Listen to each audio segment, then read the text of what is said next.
Baik, sebelumnya Assalamualaikum warahmatullahi wabarakatuh. Di sini kami ingin mempresentasikan mengenai mata kuliah Filosofi Pendidikan yang bertemakan tentang pendidikan dan nilai sosial budaya.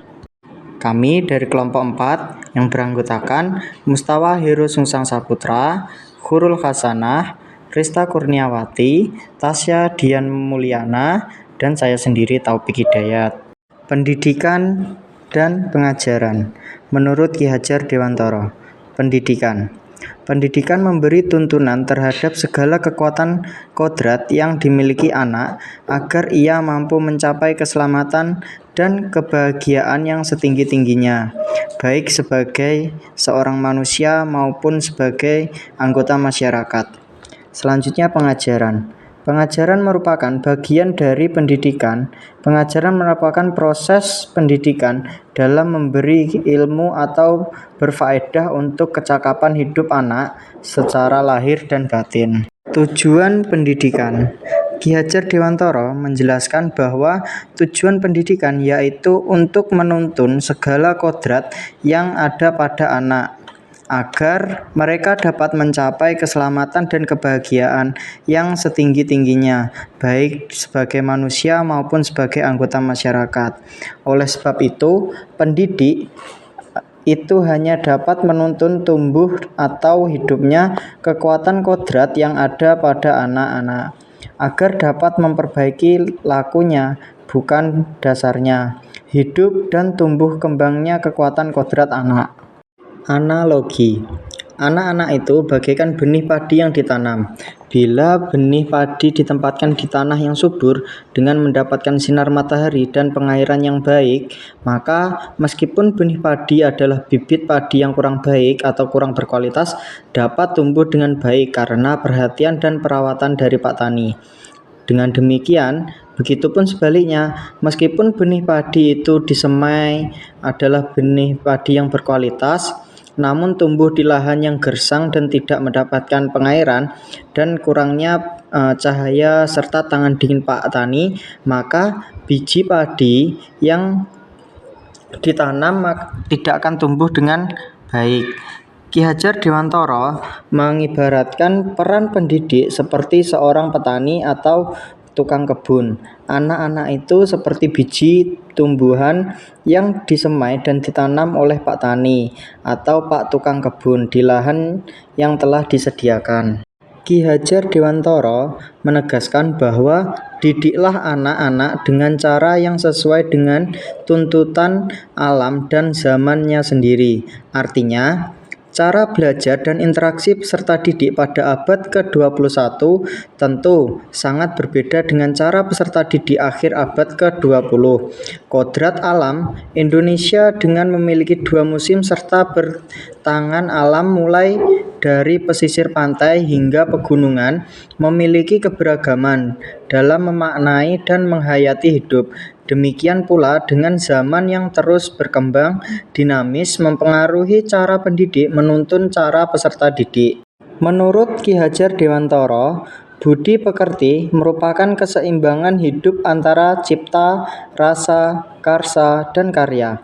Keselarasan hidup anak dilatih melalui pemahaman kesadaran diri yang baik tentang kekuatan dirinya, kemudian dilatih mengelola diri agar mampu memiliki kesadaran sosial bahwa ia tidak hidup sendiri dalam relasi sosialnya, sehingga ketika membuat sebuah keputusan yang bertanggung jawab dalam kemerdekaan dirinya dan kemerdekaan orang lain, budi pekerti melatih anak untuk memiliki kesadaran diri yang utuh untuk menjadi dirinya, kemerdekaan diri, dan kemerdekaan orang lain.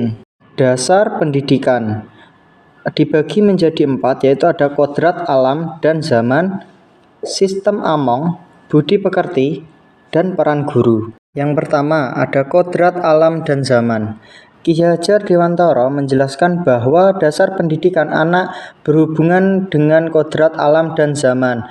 Kodrat alam berkaitan dengan sifat dan bentuk pada saat lahir di mana lingkungan berada, sedangkan kodrat zaman menekankan pada keterampilan abad ke-21. Yang kedua, budi pekerti. Menurut Ki Hajar Dewantara, budi pekerti diartikan sebagai perpaduan yang mewujudkan keselarasan antara cipta kognitif, rasa afektif, sehingga menciptakan karya atau psikomotor. Keselarasan hidup anak dilatih melalui pemahaman kesadaran diri dan dilatih agar mampu memiliki kesadaran sosial bahwa ia tidak hidup sendiri dalam relasi sosialnya, sehingga saat dihadapkan pada sebuah keputusan yang harus bertanggung jawab dalam kemerdekaan dirinya dan kemerdekaan orang lain. Yang ketiga, ada sistem Among. Dalam proses menuntun, peserta didik diberikan kebebasan, namun pendidik sebagai pamong dalam memberikan tuntunan dan arahan. Selain itu, seorang pamong juga dapat memberikan tuntunan kepada peserta didik untuk mencapai atau untuk mendapatkan kemerdekaannya dalam belajar. Kemudian peran guru. Ada semboyan yang mengatakan ing ngarsa suntulodo, ing matya mangun karso, tutwuri handayani. Nah, di sini ingarso suntulodo memiliki arti di depan memberikan teladan atau contoh. Kemudian ing matya mangun karso yaitu di tengah memberikan semangat. Kemudian tutwuri handayani di belakang memberikan dorongan. Refleksi. Dari pemikiran Ki Hajar Dewantara dapat disimpulkan bahwa pendidikan sudah seharusnya berpusat pada peserta didik dalam kegiatan pembelajaran yang dilakukan. Guru sebagai pamong harus menuntun peserta didik sesuai kodrat alam dan kodrat zaman agar dapat memerdekakan mereka sesuai minat dan bakat dalam belajar. Apa yang Anda percaya tentang peserta didik dan pembelajaran di kelas sebelum Anda mempelajari topik ini? Yang pertama, itu ada peserta didik dapat diibaratkan lembar kertas kosong yang bisa diisi oleh guru. Yang kedua, itu ada kurang memperhatikan kemampuan awal dan latar belakang peserta didik. Yang ketiga, guru hanya mengajar ketuntasan materi. Yang terakhir, kurangnya pembelajaran yang mengembangkan 4C. Selanjutnya, apa yang perubahan dari pemikiran atau perilaku Anda setelah mempelajari topik ini? Yang pertama, itu ada pendidikan bukan hanya mengajarkan, tetapi juga menuntun anak dalam pembelajaran. Yang kedua, selama pembelajaran tidak hanya mengejar materi, tetapi juga fokus pada kebutuhan peserta didik. Dan yang terakhir, peserta didik memiliki minat dan bakatnya masing-masing, tidak disamaratakan. Apa yang perubahan dari pemikiran atau perilaku Anda setelah mempelajari topik ini? Yaitu yang pertama, ada pendidikan menuntun peserta didik mencapai keselamatan dan kebahagunaan setinggi-tingginya. Yang kedua, pendidikan terus berubah sesuai dengan perkembangan zaman. Dan yang terakhir, proses lebih penting daripada hasil. Selanjutnya, apa yang dapat segera Anda terapkan lebih baik agar kelas Anda merefleksikan pemikiran Ki Hajar Dewantara? Yaitu yang pertama, menciptakan pembelajaran yang inovatif dan menyenangkan dengan menggunakan berbagai metode pembelajaran.